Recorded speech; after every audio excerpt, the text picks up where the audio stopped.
Snaggle emits an alarm call, warning the other clan members of the danger. The lion again attacks one of the pups. However, he doesn't kill it. Obviously, he's not trying to secure food. At this point, Snaggle's clanmates arrive. Backup, however, consists of only 4 stalwarts.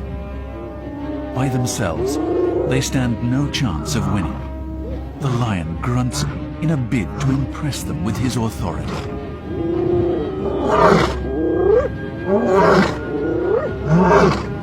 He even urinates on the hyena's den to claim it as his own.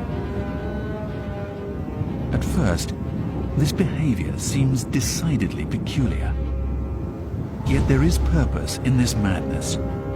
His intent is to impress upon them that he, not they, reigns supreme. Lion attacks on hyena pups are in fact not rare. Lions also often target adult hyenas.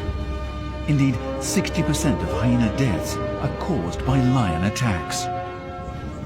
Once the lion is gone, the hyenas rush back to their den. What has happened to the pup that came under attack? This one didn't survive. Anxiously, Snaggle looks for her own pup.